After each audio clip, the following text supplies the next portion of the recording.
¿Qué tal a todos? Bienvenidos a otro programa más de Enderliga TV. Hoy un programa que se mezcla entre lo político, lo económico y el fútbol. ¿Qué es lo que termina pasando cuando las manos de los empresarios también quieren movilizar la dinámica del fútbol desde el marketing, desde los jugadores? ¿Qué pasa que si tenés un representante que te lleva a un club y bueno, después te saca arbitrariamente? ¿Qué pasa cuando se empiezan a manejar grupos económicos de jugadores, de representantes, y cómo esto se manifiesta en la modificación un poco de la dinámica de juego? ¿Por qué hablamos de esto? Bueno, hablamos de contratos y de ligas que se empiezan a armar y que empiezan a crecer. Ese va a ser uno de los temas. Y por otro lado, esto también, cómo empieza también a participar de la modificación de ciertas reglamentaciones del juego.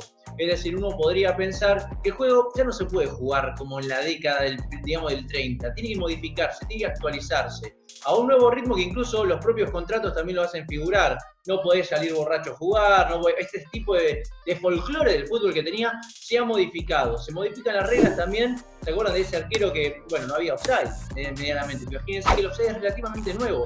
Todas estas reglamentaciones son las que empiezan a surgir. Así que bueno, a partir de acá iniciamos esta transmisión de Enderliga TV y vamos a empezar, número uno, saludando a toda la gente que nos está escuchando vía Instagram y por supuesto también que nos escuchará luego en YouTube cuando subamos el programa. Ahora empezamos con este programa y la primera pregunta, digamos, para el panel aquí sería: ¿se han modificado realmente muchas cosas a partir de la industria del marketing y cómo el fútbol empieza a ser? Vamos a pensarlo así, lo voy a poner con esta temática. Uno dice, ¿cuál es el deporte nacional de Estados Unidos? Agarra el básquetbol, el béisbol. El béisbol no tanto, pero es el básquet en sí, el fútbol americano. ¿Qué hace el fútbol ahí metido? ¿Qué hace el fútbol soccer ahora creciendo? ¿Qué pasó? Bueno, todo este tipo de cuestiones tiene que ver con un movimiento también de este pleno siglo XX, digamos, cuando inicia el siglo XXI ya está más actualizado en eso. Así que, Jerry, la primera pregunta: ¿se han modificado mucho las reglas del fútbol a partir de este crecimiento del fútbol? ¿Cómo están, chicos?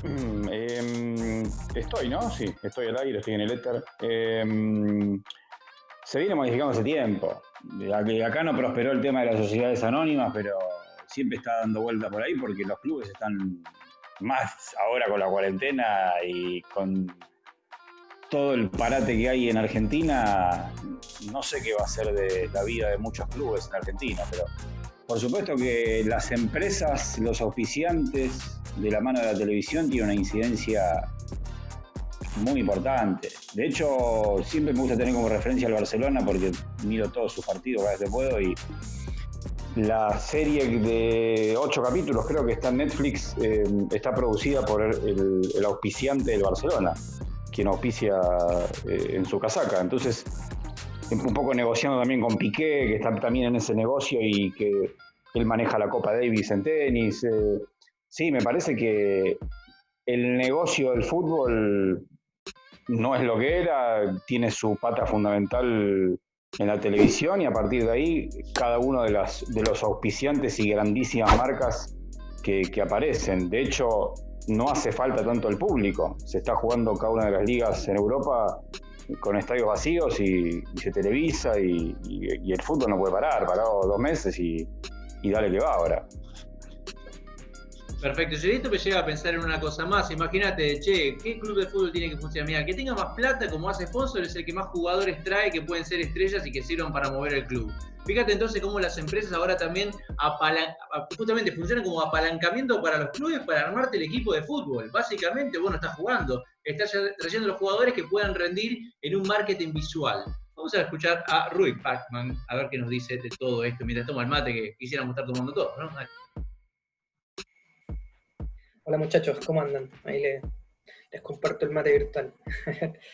Sí, bueno, muy cierto lo que dice Jerry. Realmente, bueno, el fútbol empezó a cambiar. A mí me da una impresión que con la incidencia de las grandes marcas y las grandes corporaciones, por ahí en la década de los 70 y 80, yo recuerdo que cuando yo era chico, no sé, yo que soy hincha de la Universidad de Chile, recién los primeros contratos, por ejemplo, con empresas de indumentaria deportiva, deben haber sido también por ahí por la época de los fines de los 70, tal vez los primeros mundiales que bueno, ya fueron televisados a todo el mundo, empezaron a hacer que el fútbol tuviese un funcionamiento global, y bueno, con este fenómeno de la globalización ya casi universal a fines del siglo XX, ya fue permeable a todos los ámbitos. Por lo tanto, bueno, es cosa de ver después fenómenos de principios del siglo XXI, como este gran auge que volvió a tener el Manchester City con esa gran inversión que hicieron, me parece que unos jeques árabes o algo así.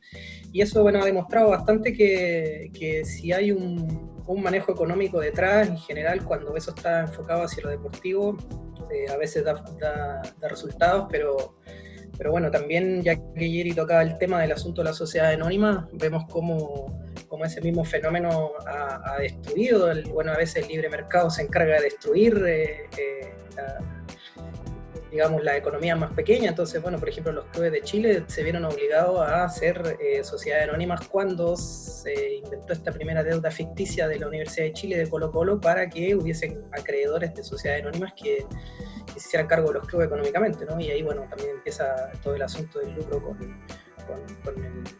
con esta subjetividad del hincha, etcétera. Entonces, bueno, hay que tomarlo siempre con pinzas. Me gustaría también dejar esto ahí abierto al debate, el asunto de las sociedades anónimas, porque bueno, acá con el menemismo se trató de imponer y fue un modelo que no funcionó también, yo creo, por la propia idiosincrasia del pueblo argentino, que no iba a permitir que se negociara con sus colores, ¿no? Y yo recuerdo que simpatizo bastante con Banfield, la camiseta esa de 2012, cuando Banfield se va a la B, tiene atrás un logo que dice el club es de los hinchas. Entonces me parece que ese debería ser el enfoque, al menos en ese aspecto. Pero sí, obviamente que el fútbol está totalmente permeado por lo económico, más que da una evidencia ahora con la pandemia, lo que decía ayer también, de que se está jugando sin público y el fútbol sigue produciendo millones como si estuvieran los estadios llenos. Ahí se ve que en realidad el público del estadio no es lo que más le interesa a los clubes. Clarísimo, Jorgito, sí, tal cual, ahí vemos, ¿no? Esta idea de las corporaciones ingresando en el mercado, modificando un poquito la estructura, privatizar el club, y no, mira, ya le pertenece a una empresa, desaparece, bueno, ahí es cuando empieza a involucrarse también la AFA, cuando vemos la FIFA también metida, todo esto va a estar muy interesante de charlarlo, me parece que da casi para una parte 2, así que quédense tranquilos de todo esto, hablen tranqui, por ahí hacemos un cortecito, después seguimos si el tema da, pero por el momento está muy interesante la charla. Vamos a escuchar al Bocha, ¿sí, Bocha? Te escuchamos, bienvenido al programa también, y bueno, bienvenido a la parte del staff, te vamos a escuchar, a ver.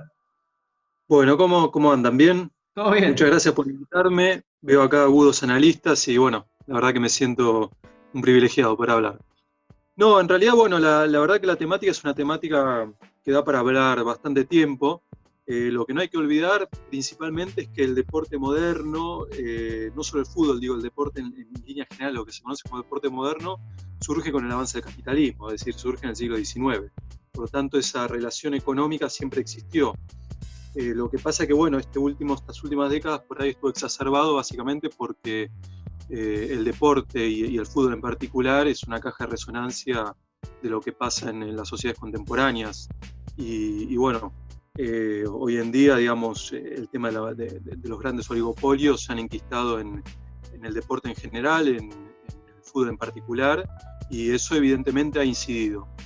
Lo que a mí me parece que es interesante es ver hasta qué punto eso condiciona, por un lado, lo que es el ethos de la disciplina en sí, y por otro lado, ver si los hinchas son realmente conscientes de eso, ¿no? Porque el otro día yo estaba escuchando que ustedes estaban hablando de pasión y hay que ver hasta qué punto cuando uno se pone a pensar verdaderamente, ¿no? Yo soy un apasionado del fútbol, pero en un momento determinado dejé de ver fútbol porque me parecía que era un gran negocio y traté de correrme un poco. Entonces hay que ver hasta qué punto eso también no incide en la mirada del propio hincha. Yo estoy convencido, digamos, que hay un negocio detrás, pero también quiero creer que todavía sigue subsistiendo una suerte de amateurismo, de querencia por parte de los mismos jugadores, ¿no? En el fútbol profesional actual, pero lo que es cierto es que también es una forma de movilidad social en sociedades tan estratificadas como la nuestra. Entonces todo eso de alguna forma incide directamente en lo que es el fútbol en sí. Y con respecto a lo que hablaban de los clubes, es verdad que acá en la Argentina los clubes han buscado resistir en parte por una cuestión histórica, porque nosotros estamos, digamos, nuestro proceso de socialización, tal vez temprano, de todos nosotros está muy, muy ligado a los clubes, ¿no? Entonces esa cuestión de no convertirse en sociedades anónimas, por ahí fue una resistencia que hubo acá. Pero lo que es cierto es que yo no sé hasta qué punto los clubes van a poder seguir resistiendo, por lo menos van a poder seguir manteniendo esa esencia masa societaria y mantenerse con una masa societaria, ¿no? Y bueno, porque la verdad que se hace muy difícil. Yo soy hincha de un club de ascenso y es muy difícil mantener con una masa societaria lo que es el club en sí, la estructura, lo que son los sueldos de los jugadores. Entonces, digamos, hoy en día es muy difícil eso. Pero bueno, es evidente que la economía tiene una gran incidencia, hay que ver hasta qué punto tiene incidencia en lo que es el deporte en sí, digamos, lo que es la práctica lúdica, ¿no? Me parece que eso es lo interesante de ver. Muchas gracias, Bocha. Tal cual, ¿no? Bueno, acá tenemos dos lecturas. La parte de que no se pierda lo del potrero, porque después cuando terminás, es lo que siempre se le reclama por ahí a los jugadores estilo Messi, que le digo, te falta alma. ¿Por qué? Porque perdiste esa cosa con la que llegaba del potrero y que bueno, ya no está más porque la plata habló muchísimo más y están jugando por eso. Algunos dicen que es eso, otros dicen que en realidad, bueno, ¿cómo no te vas a vender si básicamente uno piensa en los clubes más chiquitos, ¿no? Bueno, ¿cómo no te vas a vender si básicamente el club no puede seguir si no puedo mantener la plata? ¿Dónde van a estar los sponsors? Y por ahí lo pensás en esos programas que hacen realities de equipos que luego empiezan a figurar en todos lados. El fútbol sigue moviendo y en esa pasión también se empiezan a mezclar grandes negocios y el equipo se convierte casi en un chiste viviente. Así que vamos a escuchar ahora también, tenemos al Queco y después tenemos al Fantasmano. Vamos, Queco, todo tuyo. ¿Qué tal? ¿Cómo les va a todos? Bueno, yo lo primero que quiero decir es que el fútbol es un deporte que es muy pasional, pero también es un negocio, porque a ver, tanto los jugadores como los técnicos juegan al fútbol. A ver, primero porque seguramente los apasiona y porque es lo que siempre quisieron hacer, pero también juegan por plata. La plata es lo que principalmente mueve al fútbol. ¿Por qué los jugadores de acá se van, o sea, los buenos terminan yendo a Europa? Porque les pagan mejor, porque la economía, más allá de la sociedad, de dónde viven o no, sino porque allá les pagan mucha mejor plata, porque van a mejores clubes mucho más ordenados, y acá básicamente es un lío, digamos. Pero no, creo que la economía, el marketing y todo lo que rodea al fútbol es fundamental para el crecimiento tanto de los jugadores como de todo lo que hace al fútbol en sí. Pero bueno, no sé si se pierde en parte la esencia del deporte. Yo creo que no. O sea, el fútbol no sé si cambia esencialmente por lo que lo rodea, sino que lo que puede cambiar es eso, la economía y que bueno, cómo podéis crecer a partir del negocio del fútbol. Pero sí que el deporte, para mí, el deporte no cambia por eso. Muy bien, Keiko, tenemos otra lectura más acá, ¿no? La idea de que todo se tiene que manejar por plata. Lo habíamos tratado en un programa, decíamos que, no me acuerdo, creo que era Barovero que estaba atajando en la tercera de Escocia, perdido, o sea, totalmente un equipo, pero prefiero jugar en la tercera de un club por fuera porque el registro obviamente va a ser en euros, estamos organizada. Y eso me lleva a otro tema que trae Jerry también, que es el tema del famoso VAR, que es otra implementación también para mejorar todo, teóricamente, las mejoras en lo que tiene que ver el fútbol. Ya vamos a hablar de las reglamentaciones y las reglas, pero antes vamos a escuchar a Manu y seguimos con la temática. Fantasma. Acá estoy.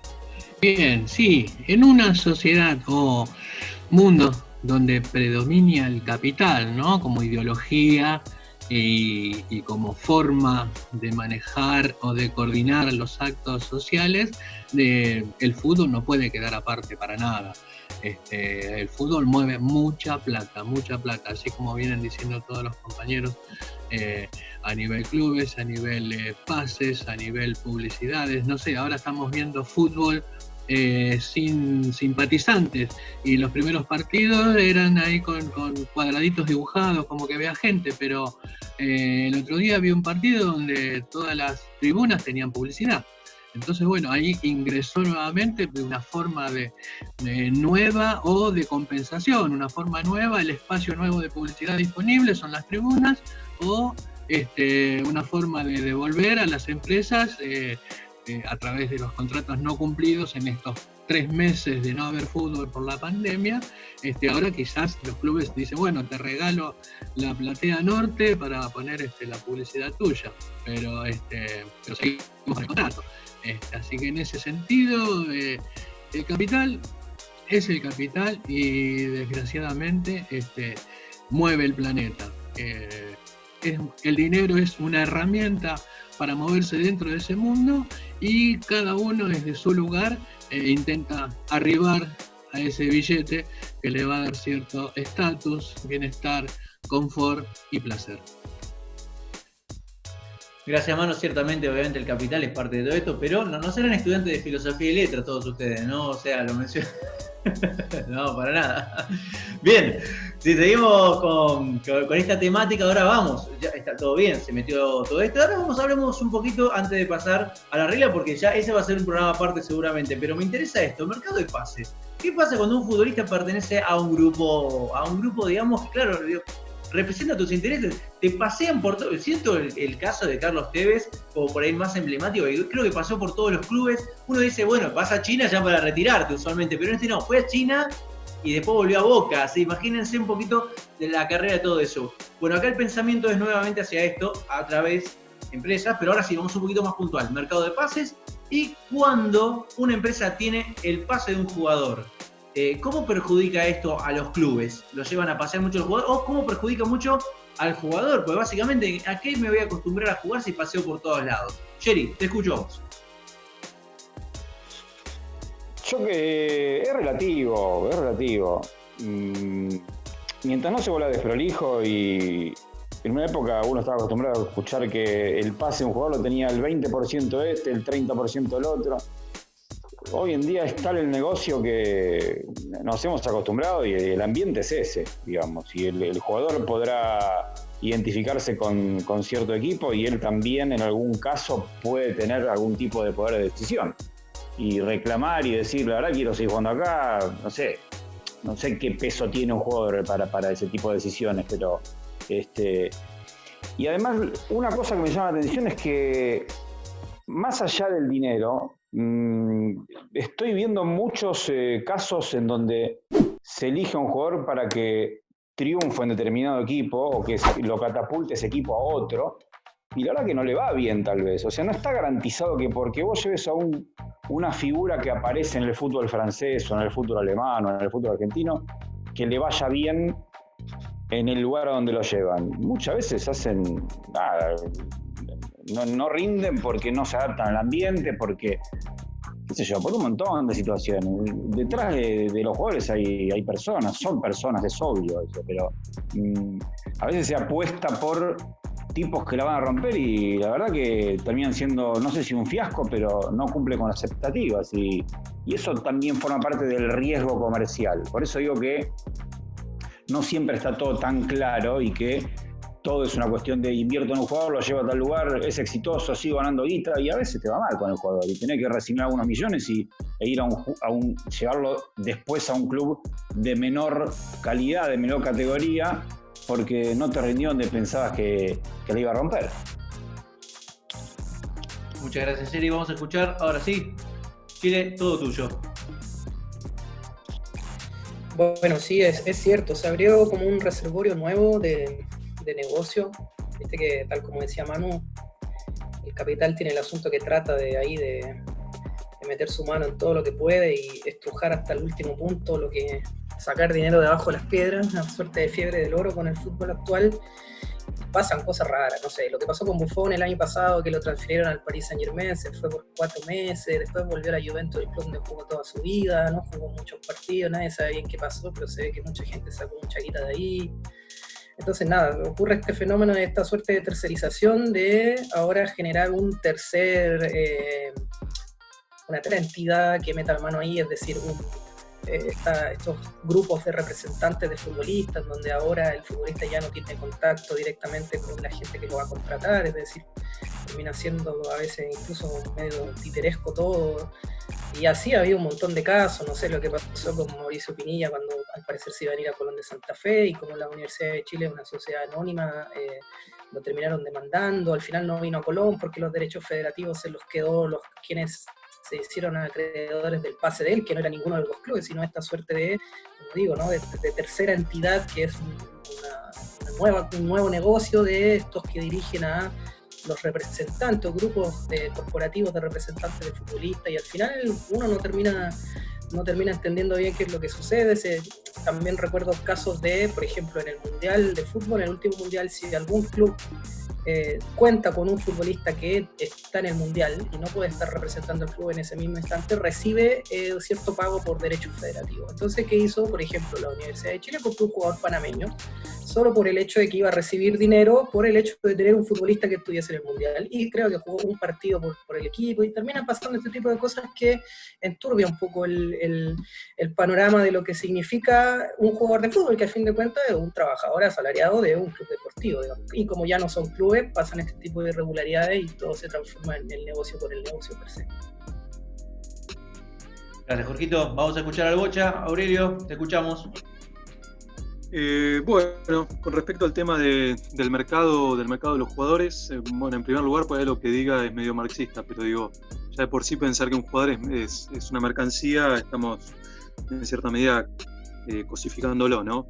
Pero de todas formas, bueno, dada, digamos, las reglas del fútbol actual y de la hiperprofesionalización, es verdad que también lo que es cierto es que, bueno, el tema de los pases de jugadores y lo lascivo que es lo que se paga por los jugadores, es un tema interesante de tratar. Pero a mí me parece que hay cuestiones que también son interesantes y que tal vez no hay que verlo todo tan negativamente, porque, por ejemplo, el derecho formativo de los jugadores hace que muchos clubes que formaron a los jugadores puedan cobrar por cada uno de los pases. Un caso, por ejemplo, que se me viene a la cabeza es de Unión Florida de Córdoba, que cobró, por ejemplo, $1.000.000 cuando vendieron a Guanchope Ávila, ¿no? Y así con muchos jugadores, que eso le permite, por ejemplo, a clubes que son clubes de barrio, que son clubes, digamos, que viven y que sobreviven, digamos, con el aporte de los socios, puedan por lo menos tener un ingreso. A mí me parece que esa fue una buena medida. Y por otro llado, a mí me acuerdo de un caso que es un caso excepcional, pero que muestra también cómo están ligados ¿cómo se llaman? Los que están... los representantes con los jugadores. Había un jugador que se llama Gonzalo Parisi, que jugaba en Chacarita, y que el representante lo vendió a Vietnam. Y cuando él llega a Vietnam, estaba buscando el club y no lo encontraba, y lo habían vendido a una Rosal. Estaba trabajando de esclavo en una Rosal. Y después, bueno, después de tratativa con el consulado argentino, logró volver y lo habían vendido como esclavo. Es decir, que eso te da la pauta de que nunca hay que terminar confiando en los representantes, porque siempre termina haciendo su negocio. Pero bueno, igual hay como muchas veces se establece una amistad con los representantes, el caso de Maradona con Coppola y otros casos. Pero lo que es cierto es que bueno, el fútbol hoy en día sería imposible analizarlo como un fenómeno social si no se considera la cuestión de la mercancía, los representantes y todo este tipo de cuestiones que bueno, forman parte de toda esta dinámica, digamos.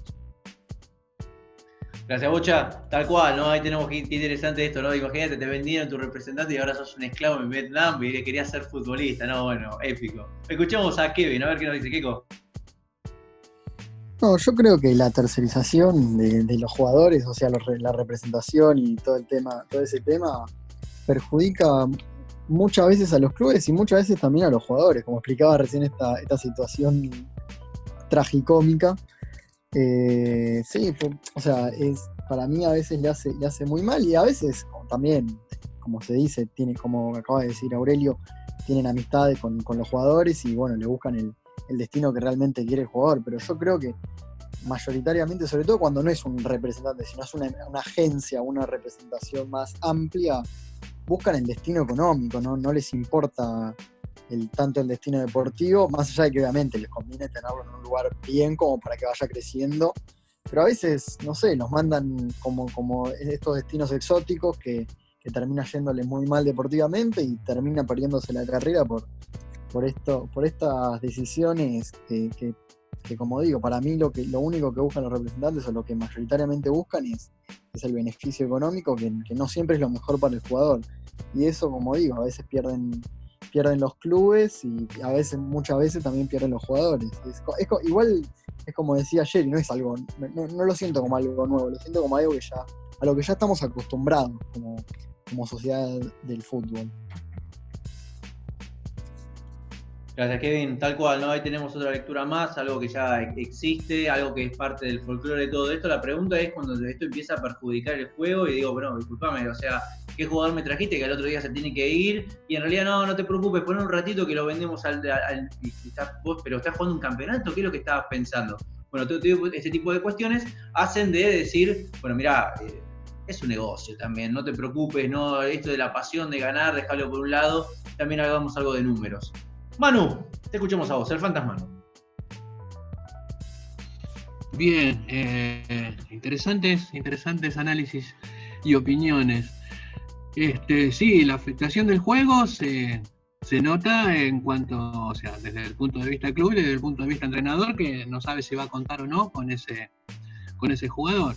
Y recuerdo, por ejemplo, el caso Colochini, ¿no? Que fue el primero que marcó el camino de padres y familias respecto a su hijo futbolista, ¿no? Que todos quieren tener el hijo futbolista en casa y que lo salve en algunos casos.